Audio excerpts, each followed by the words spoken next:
hearing is that how we respond to pain is different depending on the sophistication of the person who's experiencing it and what their need is. Right, exactly, yes. Which is really such a profound thought. Right. Because if a person is able to see pain as a redemptive experience because of their ability to be with it, to analyze it, to get to know themselves better, to use it as spiritual practice.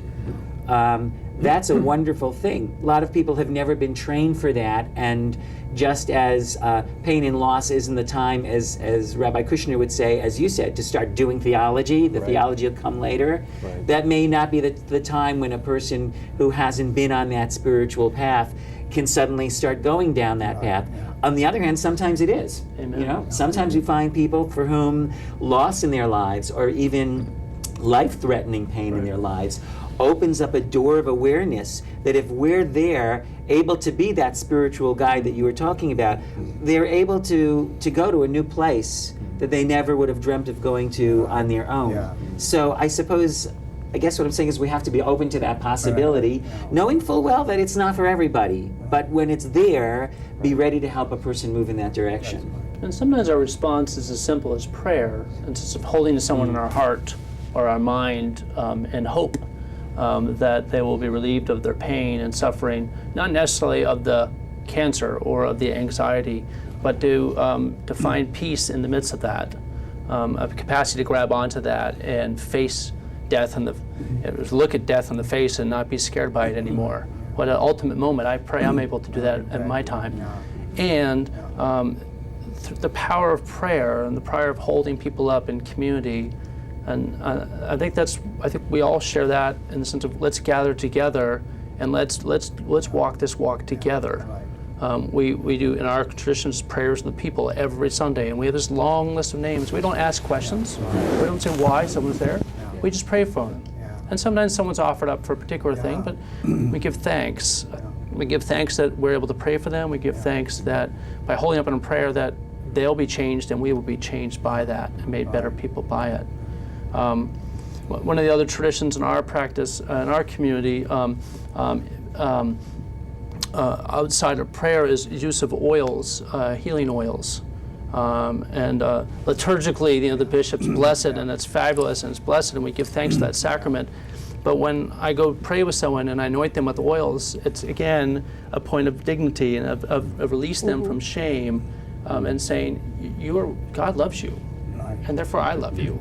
And can you accept that? Can you let go and accept that? And the use of oils, part of the script you gave us in advance was thinking of real examples when this has happened. Yeah, exactly. May I jump there for a Yeah, second? please do. Because when I think of oils, as a particular woman, I'll leave her name off the TV, but I was visiting her and we were praying, and she was trying to reconcile moving out of full care in the hospital to hospice. And it was a painful decision, and her pain and suffering had been huge for 6 months of intense issues. And so as we were praying, I was trying to teach her. She asked me to teach her, so I said, okay, I'll try to teach as best as I'm able. I don't know what I could help her. And as I was talking to her, a woman came and said, can I do my work? And I said, sure. And the woman sat at the end of the bed, and she took the patient's socks off.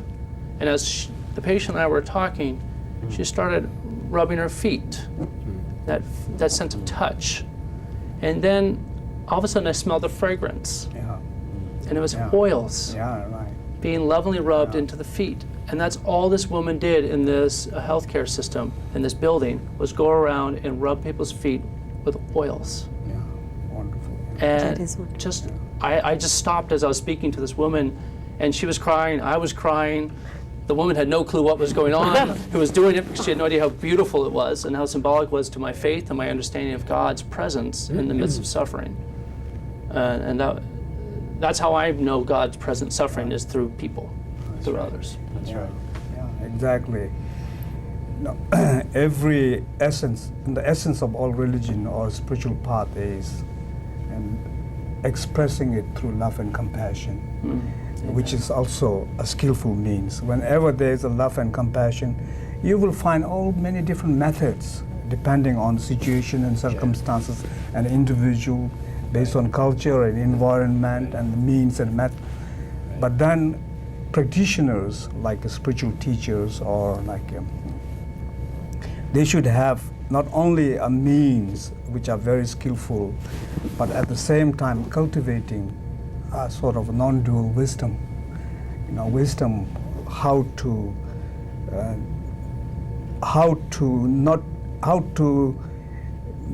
prevent oneself getting emotionally, what do you call it, like impure, because the genuine compassion and love is selflessness.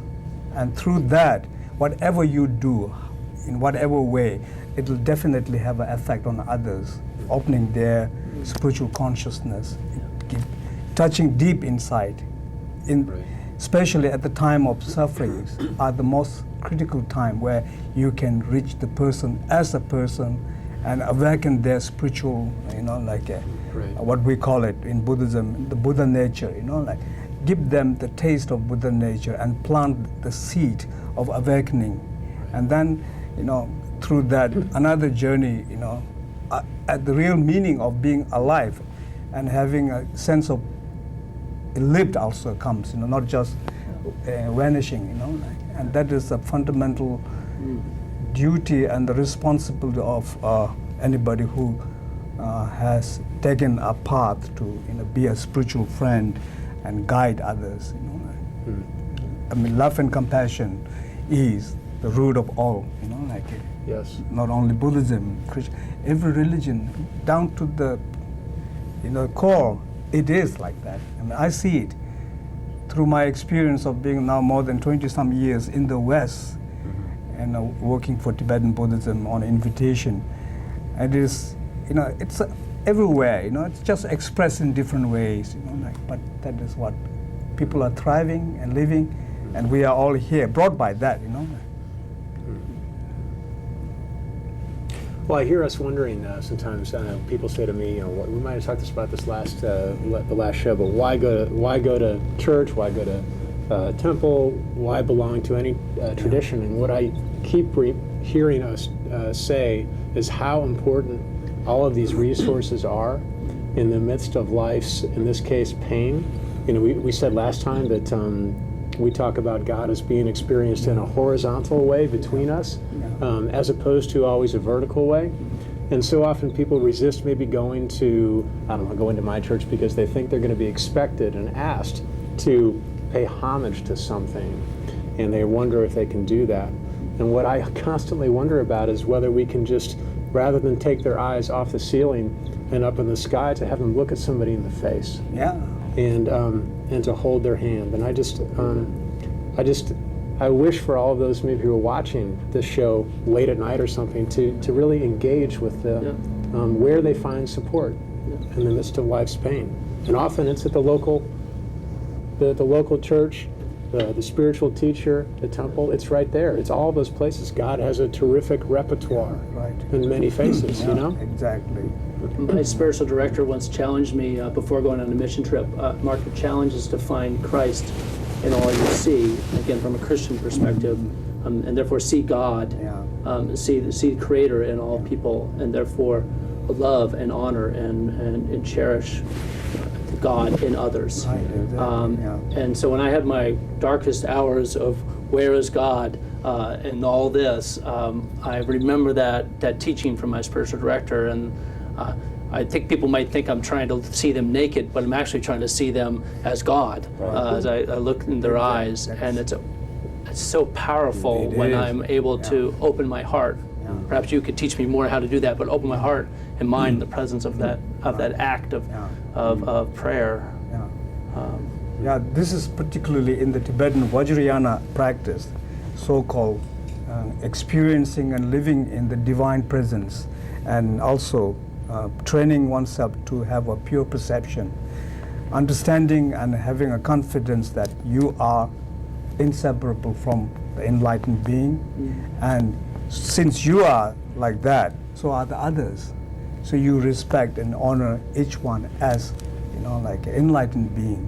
So the consequences that being in that state of enlightened being or perceiving in that way, pure perception, you are minimizing your chances of engaging in negativity through body, speech, and mind.